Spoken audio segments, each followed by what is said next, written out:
नमस्कार बंधुगण। आज नवेम्बर 28 तारिख शुक्रवार बिछा 13 दिन मार्गशीर मास शुक्ल पक्ष अष्टमी। चलतु जानिबा आजिर राशिफल विषय। मेष राशि आज एकादश चंद्रंक पापग्रह राहुंक कारणरू भल संपर्क रहुथिबा व्यक्तिंक सह मतांतर घटिपारे। संतानंक स्वास्थ्य किंबा शिक्षा क्षेत्र रे समस्या दुश्चिंतार कारण होई पारे। शुक्रंक प्रभाव रे मनोरंजन सकाशे अनुकूल परिवेश पाइबे। प्रशासनिक स्तर में बुझाणा नहीं तीर्कता सृष्टि होई पारे। वृष राशि पुरातन रोगी पीड़ा ऋण परिशोध और आत्मीय विरुद्धाचरण विषय रे चिंता करि पारिबे। तथापि कौनसी काम हासिल सकाशे अन्य मानक मनैबाकू विभिन्न प्रकार चेष्टा कर सफलता हासिल करिबे। एकाधिक ग्रह सप्तम रहिथिबारु वाणिज्य व्यवसाय और परिवहन भल लाभ मिलिबो। मिथुन राशि षष्ठक स्थिति रे चंद्र एवं बृहस्पति रहिथिबारु आर्थिक स्थिति रे उन्नति घटिबो हेले आसन रूप होई न पारे। कर्म क्षेत्र रे अटकिथिबा काम सकाशे अनुताप करि पारंती। अतिथि चर्चा को केंद्र करी परिवार रे कलह लागि पारे। प्रातः भ्रमण राजनीति प्रशासन वाणिज्य पई दिनटी भल। कर्कट राशि अष्टम भाव में राशाधिपति पापग्रह युक्त कारणरू दैनिक एवं मानसिक स्वास्थ्य भल रहिबो नाही। अश्लेष सकाशे समय रे अनुकूल प्रभाव रे समस्या समाधान होई जिवो। पड़ोसी द्वारा प्रभावित होई भूल करि पारंती। परिवार भितर बिना कारण रे विरक्ति प्रकाश करबा ठीक हेबो नाही। सिंह राशि रवि दुर्बलता कारणरू अवनति घटुवा स्वास्थ्य सकाशे मन प्राप्त रही न पारे। अनुष्ठानिक काम नीच मनोभाव व्यक्ति द्वारा प्रभावित होई असम्मानित हेबा सूचना रही। नूतन चुक्तिपत्र स्वाक्षरित हो पारे। गठनमूलक प्रेरणा दे कर्म क्षेत्र रे किंबा बंधुगण रे प्रशंसित हेबे।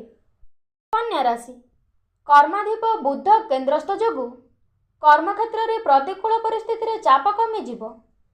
प्रतिवेशी साहाय्य नहीं असमाहित काम को संपूर्ण करि पारंती।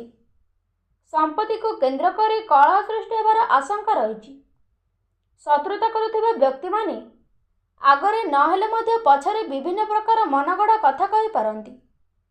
तुला राशि उच्च भावस्थ देवगुरुंक प्रभाव रे कर्मारंभ सकाशे मन बळे अनुष्ठानिक सुविधा पाई पारंती। बंधुगर्भंक सहयोगी कार्यरू त्वरांतरित कराइबारे साहाय्य करिबो। पारिवारिक क्षेत्र में कौनसी कथा को ठीक भाव में न बुझी प्रतिक्रियाशील हेबाकू ठीक हेबो नाही। प्रकाशन आईन कला साहित्य रे सफलता पाइबे। बिछा राशि राशि रे तीनोटी पापग्रह अवस्थान करुथिबारु आपणको चिंताधारा और कार्यकलाप श्रृंखलित न होई पारे। आज आपण विवादीय कथा शत्रुता करुथिबारु व्यक्ति किंबा अर्थ संपर्कित समस्या विषय चिंता करि पारंती। पारिवारिक क्षेत्र में आत्मीय मानकर प्रतिरोध काम को विशृंखलित करिवार सूचना रही। धनु राशि बंधुंक स्नेह पारिवारिक आदर अर्थलाभ सांगको संतान सुख शांति प्रदान करिवो। शिल्प वाणिज्य परिवहन एवं बंधुंक समालोचना सकाशे दिनटी शुभप्रद रहिबो। बकेया टंका पाइबार मार्ग सुगम होई परिबो। कृति एवं कृतित्व सांगको आपणक दक्षता कर्म क्षेत्र रे और सामायिक स्थिति को उन्नति कराई परिबो। मकर राशि पापाक्रांत चतुर्थी जोगु निज घर कथा जमी बाड़ी जानवाहन तथा लोक संपर्क विषय चिंता करि पारंती। क्रीड़ा चलचित्र संगीत एवं समालोचना क्षेत्र रे थिबा असंगति दूर हो जाई परिबो। सहकर्मी सहयोग कारणरू वृत्तिगत संधान क्षेत्र में प्रतिबंधक देखाई दे पारे। कुंभ राशि प्रतिकूल ग्रस्त जोगु समस्याकूलक काम अंत घटार चेष्टा विफलित न हो पारे। संपर्कियों सह मित्रता बंधन रे आबद्ध हो काम हासिल करि पारंती। धर्मानुष्ठान क्षेत्र में बंधुंक गर्भ रे प्रेरणा लाभ करिवे। कर्म क्षेत्र में सहकर्मी मध्य प्रतियोगिता मनोभाव उपजी पारे।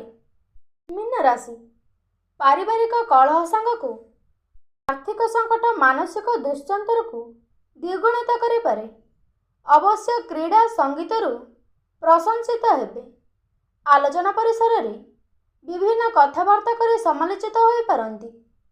ଭଲ ସମ୍ପର୍କ ରହୁଥିବା ବନ୍ଧୁଙ୍କ ନିଜର ସୁବିଧା ହାସଲ କରିବା ସକାଶେ ଆପଣଙ୍କୁ ଅସୁବିଧାରେ ପକାଇ ପାରନ୍ତି।